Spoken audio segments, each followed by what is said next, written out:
welcome back with my YouTube channel. Buat kamu yang belum subscribe akunnya aku, tolong di subscribe dulu ya. Dan jangan lupa nyalain tombol loncengnya, biar kamu tidak ketinggalan tiap episode dari cerbung-cerbung karya aku. Happy reading guys, selamat membaca. Dadah.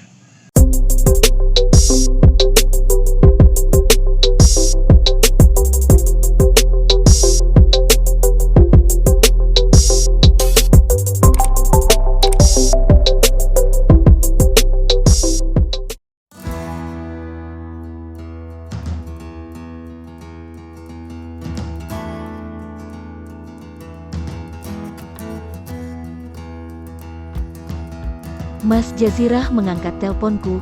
Kali ini aku mendengar ada yang berbeda dari nada bicaranya yang pertama, seperti orang yang kelelahan. Entahlah, atau hanya perasaanku saja. Yang jelas aku sudah menginterogasinya dengan pertanyaan-pertanyaan seputar yang langit adukan kepadaku. Aku sungguh tidak keberatan jika pada akhirnya Mas Jazi menikah lagi. Namun yang aku minta hanya satu hal, jangan pernah usik hidupku dan anak-anakku. Selesai menelpon Mas Jazirah, aku mencoba menenangkan langit kembali. Berulang kali aku mengatakan kepadanya, jika kami tidak akan berpisah, kami akan bersama-sama selama yang langit dan bumi mau. Tidak akan ada yang bisa memisahkan kita kecuali maut. Syukurlah, pada akhirnya langit dapat kembali tenang, sehingga dia berhenti menangis. Aku tidak bisa membayangkan jika harus berpisah dengan salah satu atau bahkan kedua anakku. Aku lebih memilih hidup serba pas-pasan asal selalu bersama langit dan bumiku. Kondisi warungku sore ini cukup ramai, sehingga mau tidak mau aku membantu pegawaiku untuk melayani pembeli. Aku biasanya membantu di bagian kasir, jadi ketiga pegawaiku bisa fokus dalam melayani pelanggan yang ingin memesan bubur atau menu yang lain. Dalam keramaian pelanggan, tiba-tiba mataku menangkap sosok yang teramat kurindukan. Bagaimana tidak, sudah hampir 2 bulan ini dirinya tidak berkunjung ke Garut. Aku segera menghampirinya, mencium tangan tuanya penuh takzim. Bu Rosmalia datang bersama Rima dan juga Tiara. Mereka menyusulku ke warung bubur karena mendapati rumah masih dalam keadaan kosong. "Kamu sehat, Gi? Anak-anak mana?" tanyanya saat aku mempersilahkannya duduk di salah satu meja pelanggan. "Alhamdulillah saya sehat, Bu. Ibu gimana? Sehat juga, kan, Mbak Rima?" "Tiara, gimana? Sehat-sehat saja." "Oh iya, anak-anak ada di dalam? Sebentar saya panggilkan." "Ya," kataku seraya pergi menuju ruang kerjaku, di mana langit dan bumi sedang beristirahat setelah selesai belajar mengaji. "Langit, bumi, di luar ada Nenek Ros, Tante Rima dan Tiara. Yuk kita keluar," kataku yang disambut teriakan gembira dari mereka berdua. Kami langsung menuju di mana Bu Rosmalia, Rima dan Tiara berada. Namun aku terkejut saat menyadari jika ada orang lain dari mereka bertiga. Ada Mas Riza di sana, duduk berhadapan dengan Tiara. Aku berjalan perlahan, masih mencoba menetralkan detak jantungku yang tiba-tiba berdetak lebih cepat. "Nenek!" teriak kedua putraku, membuat mereka semua menoleh ke arah kami. Pandangan kami bertemu. Setelah hampir 6 bulan lamanya, akhirnya aku bertemu lagi dengan Mas Riza. Pria baik yang bertanggung jawab, tetapi mudah sekali tersinggung perasaannya. "Langit, bumi, sini, nak," ucap Bu Rosmalia, seraya menjulurkan tangan kanannya agar dicium oleh kedua putraku. "Sama Om Riza, enggak?" tanya Riza yang muncul dari arah belakang. "Oh, iya, Om Riza kok baru datang lagi ke sini? Langit sama adek bumi kangen main sama Om Riza tahu." "Oh, iyakah, kangen sama Om Riza?" sahut Mas Riza menanggapi ocehan langit. "Iya kangen banget, sama nenek, sama Tante Rima, sama Tiara juga. Sudah lama kita enggak main bareng." "Iya kan, Dek?" tutur langit sangat antusias. "Iya, Kak, adek juga kangen. Anak-anak pintar. Gimana langit sekolahnya? Bisa kan ngikutin pelajarannya?" "Bisa dong, Om. Kan kalau nggak bisa minta ajarin ibu, keren." "Kalau bumi, gimana? Ngajinya pintar?" "Enggak pintel, Om. Kan dia jalin ibu juga." "Wah ibunya kalian keren." "Ya," ucap Mas Riza, Kami sempat beradu pandang lagi. Iya dong, Mbak Gia berdiri aja. Enggak pegal, tuh duduk sana. Samping kursinya Mas Riza masih kosong. Duduklah, tutur Rima. Wajahnya menampilkan senyuman jahilnya. Iya, Mbak. Saya mau buatin minum dulu. Ibu sama yang lain mau minum apa nih? Tiara mau es jeruk tante. Boleh. Sayang, Ibu sama Rima teh manis hangat aja. Iya, Bu. Kalau Mas Riza mau minum apa, saya es jeruk juga. Deh, biar samaan sama Tiara. Sahutnya cepat, netranya seakan enggan berlama-lama menatapku. Ya udah, saya tinggal sebentar ya buat bikinin minum. Aku membuatkan minuman untuk para tamu istimewaku. Ya, mereka adalah keluargaku. Kehadiran mereka di hidupku sungguh sangat menolong kehidupanku dan anak-anak. Namun ada yang berbeda memang dengan Mas Riza. Setelah pertemuan terakhir saat itu dan kini bertemu lagi, sepertinya dia menaruh jarak antara kami. Wah, seru banget ngobrolnya. Lagi bahas apa sih? Kataku seraya meletakkan minuman di hadapan masing-masing pemesannya. Kemudian aku duduk di samping Mas Riza, karena hanya kursi di sebelahnya yang masih kosong. Iya nih, Mbak, barusan Bumi cerita.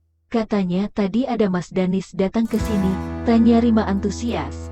Dia memang sudah merelakan Mas Danis menikah dengan wanita lain. Tapi aku tidak tahu dia benar-benar sudah move on atau belum.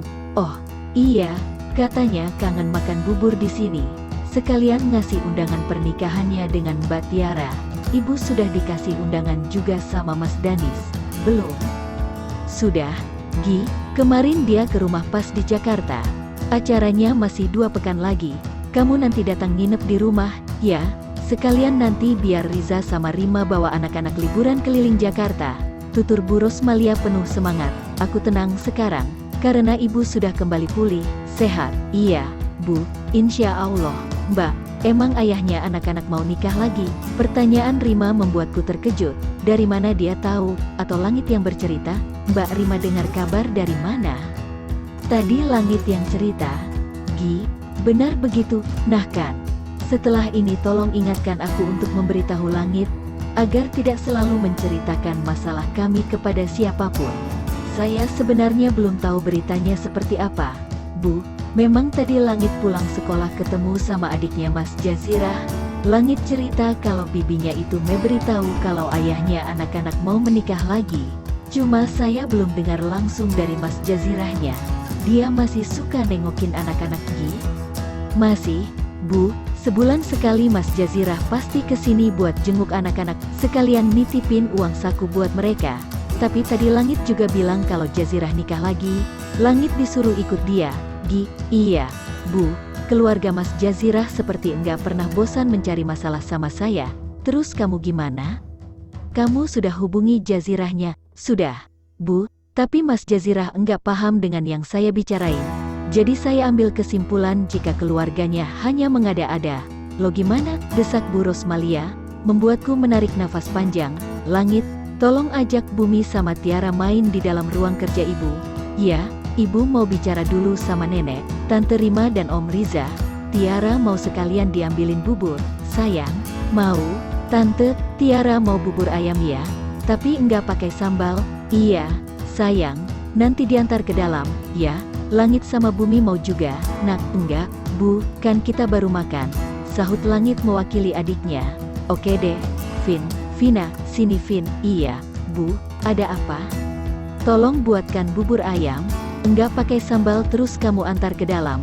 Ya, ini sekalian minumannya dibawa juga ke dalam, kataku seraya memberikan instruksi kepada pegawaiku.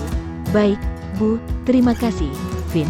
Setelah memesankan bubur untuk Tiara, aku kembali fokus kepada pembicaraan yang tadi sempat terjeda. Aku membetulkan posisi dudukku, agak sedikit bergeser agar tidak terlalu dekat dengan Mas Riza. Saya sudah menghubungi Mas Jazirah tadi setelah Langit bercerita, karena Langit pulang sekolah menangis. Setelah saya tanyakan, katanya karena ucapan Janirah yang mengatakan jika Mas Jazirah akan menikah lagi dan mengambil Langit untuk ikut bersama mereka.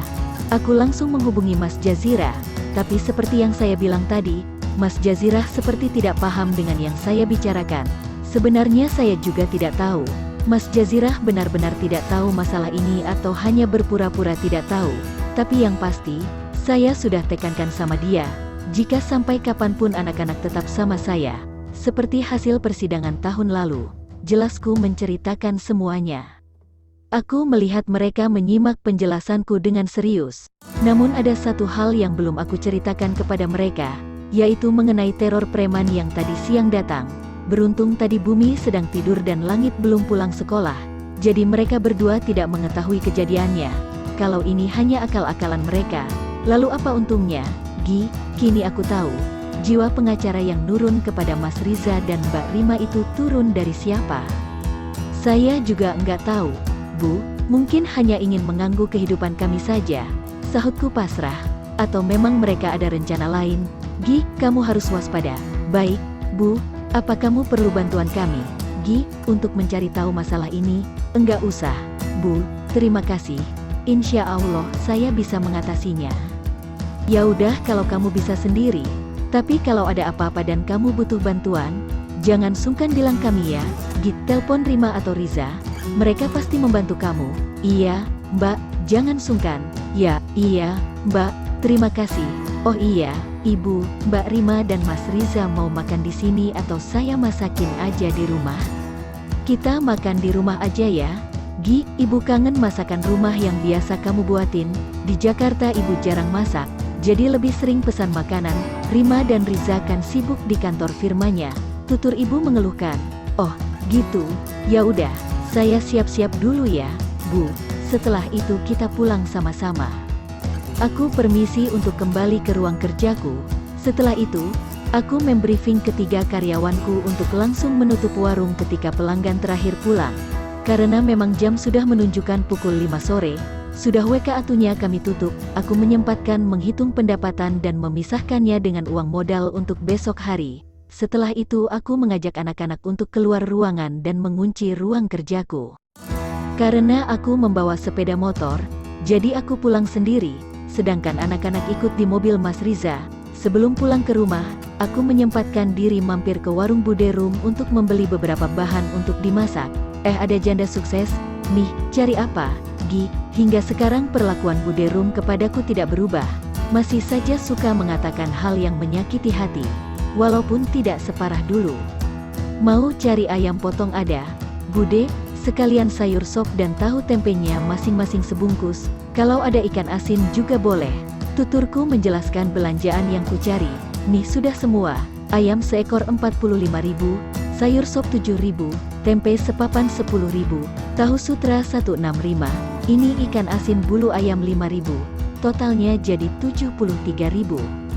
Ini Bude uangnya, kataku seraya menyerahkan uang kertas berwarna merah 1 lembar.